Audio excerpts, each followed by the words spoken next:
Sitting here drinking a hot chocolate from the frosty shores of the North Saskatchewan River right here in scenic Prince Albert, Saskatchewan. This is your host, Scott Roos, and on the line with me today for Down to the River is the one and only Cat Clyde. Cat, how are you doing? Hey, I'm actually great. I'm actually also on the edge of the Mississippi River right now, watching a steamboat roll by. Wow, there you go. Well, the Yeah. important thing though is that in a mere 2 or 3 weeks, you're gonna be in Saskatoon. So bit of a hop, skip, and a jump away from old PA here. Yeah, yeah, definitely. So, what's your experience just traveling through the prairies? I mean, given the fact that Canada is such a large and vast and great nation, I mean, do you find a difference when you go into, the prairies compared to, Ontario or even, the East Coast? Yeah, I haven't really traveled too much in the East Coast.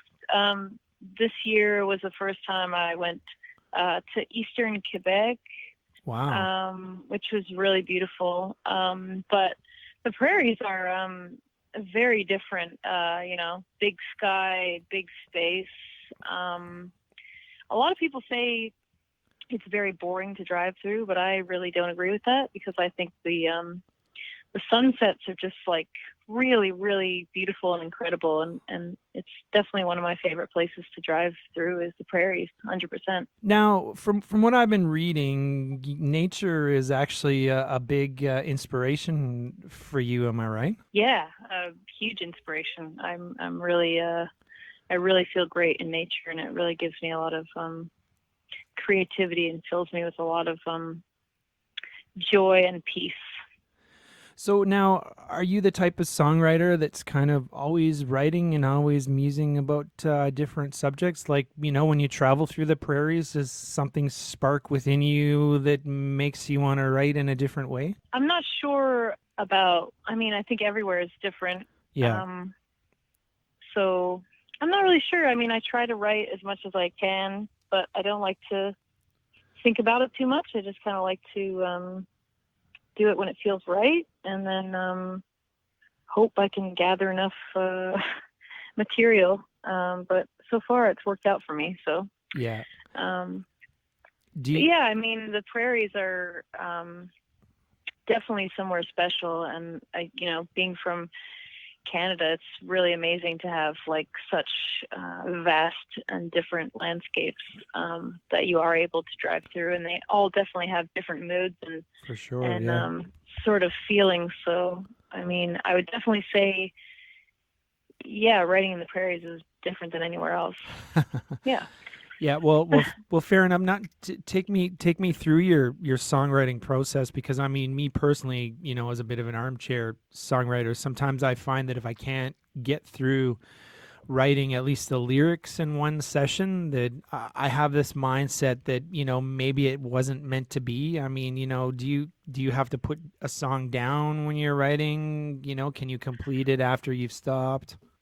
I think it's different kind of every time for me. Sometimes things come really easily and they can all just kind of come out, and other times it'll just be pieces that later on they just kind of end up fitting together really well, or Yeah, half of something, and then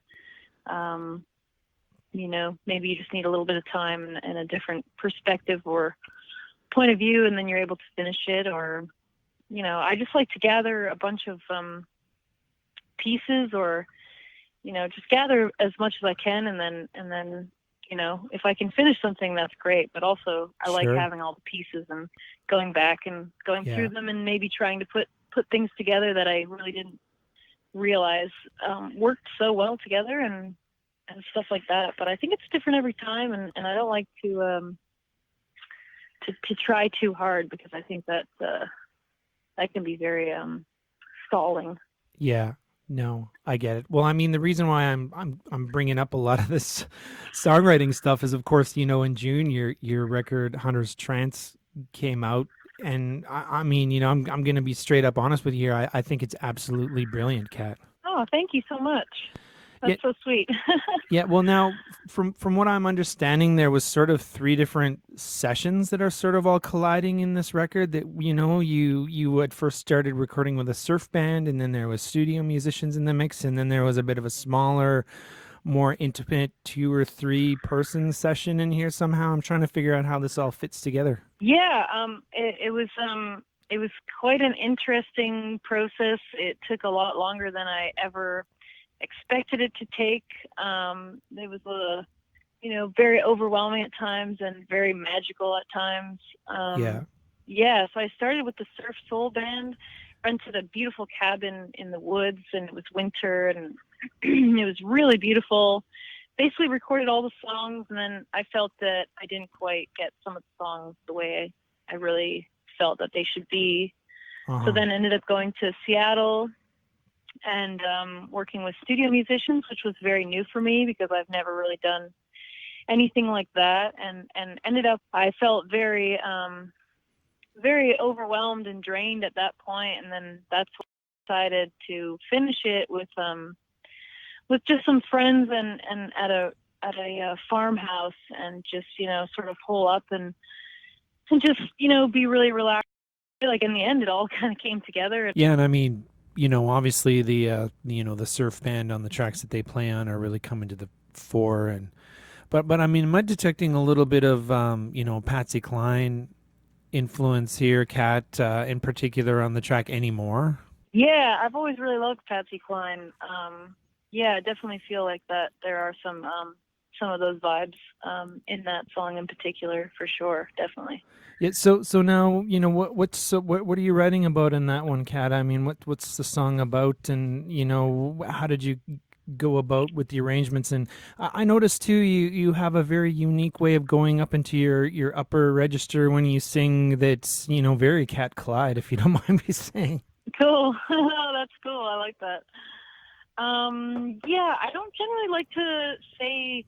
I don't really like to say what my songs are about personally, because I feel Sure. like a lot of times I hear artists talk about what their songs are about, Sure. and I feel like it kind of ruins it for me because I've listened to the song and it means something to me, and I feel like when I hear kind of what it's about, it kind of ruins it for me, and so I like to keep that, and I feel like having the mystery, and having it sort of all to yourself, like it's yours, and no one else could ever see it. Kind of like when you look at a piece of art and it moves you, and you can't really, you just connect with it in a certain way, and in a way that no one else could ever connect with it. And Sure.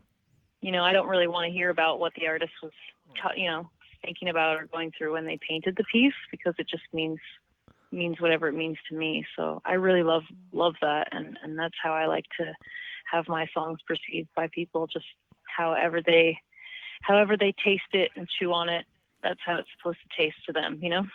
Yeah. No, no. I mean, I definitely get it. I mean, I guess we can talk then about melody choices and Yeah, for and sure. arrangement choices. Like in So Heavy, for instance, there's almost a bit of a bossa nova type vibe going on there.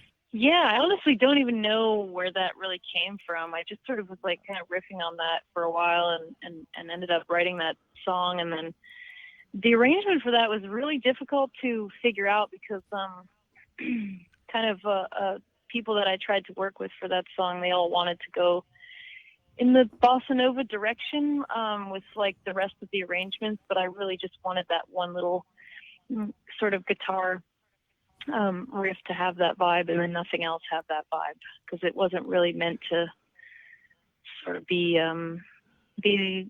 like all bossa nova-y. I just really liked that riff, and so I wanted to sort of, it was more moody for that one in particular. I just kind of wanted to create more of a mood, so I just really Yeah. tried to capture that.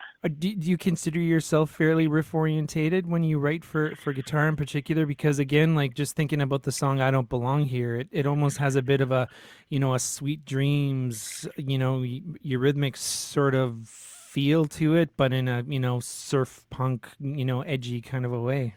Yeah, I'm not really sure. I don't know. I think like I don't really consider myself like a really great guitar players. So I really like, I have to like simplify a lot of stuff.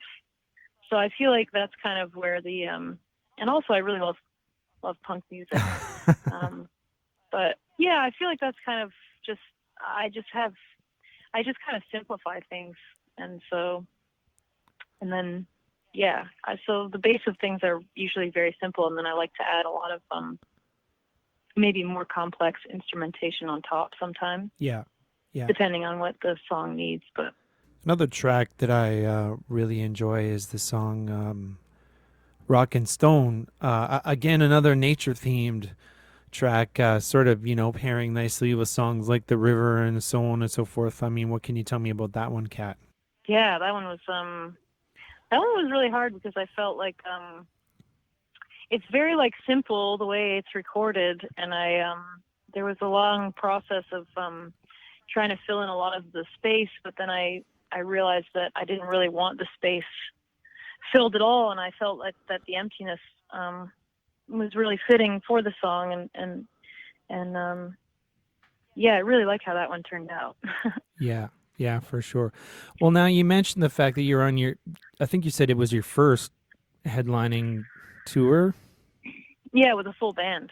Yes, yeah. So, Mm-hmm. I mean, maybe this is an obvious question to most, or even to yourself, or maybe it's not. But I mean, how does that whole experience traveling with the band differ as opposed to if it was just you and your guitar, or you and maybe one or two other people? Oh, it's so different, but it's really really incredible. I've just been having like a really great time, and it's so wonderful to be sharing the stage with people and passing energies, and it's just so much of a fuller sound. And I've been playing alone for so long, and I really do enjoy playing alone. Yeah, But playing with the band is just very special, and there's a lot of energy that gets passed around, and a lot of motivation and sparks that you can kind of ride on and be a part of, which I think is just, it's just really really special. And I've just been having a really great time, and it's been really really awesome. And all the players are just so good, and everyone's just so good. And we have a van and we're driving, and it's very I don't know, it's beautiful people and beautiful venues, and it's just been a really awesome experience. yeah, yeah. Well, I mean, and speaking of venues, I mentioned this off the top, but I mean, on November 26th, you're going to be at Amigos Cantina in Saskatoon. So, I mean, I guess the operative question, just to wrap things up here, is what's a Cat Clyde gonna look and sound like at Amigos on the 26th? Oh, well, it's going to be full band, and it's going to be hot and cold and warm and spicy, so it's going to be good. Now, is this going to be a cross section of your previous records that you're pulling out full arrangements with the band? Like, should we expect a good deal of Cat classics? Yeah, absolutely. I mean, we're doing a lot of stuff from Ivory Castanets, and I think everything off of Hunter's Trance. So it's really really fun and amazing, and yeah, lots of stuff. Right on. Well, on November 26th at Amigos in Saskatoon, make sure you grab up your tickets, because Cat Clyde is something special, and I'm not just saying that, and I just wouldn't pass around praise like that lightly. And Cat, it's been really amazing chatting with you today. I really appreciate your time. Oh, thank you so much. It was really really lovely to chat with you. Right on, Cat. Well, thanks for coming down to the river with me today. Yeah, man. Thanks for having me. All right. Well, you have fun in New Orleans. Oh, thanks, man. I will. Right on. Bye-bye.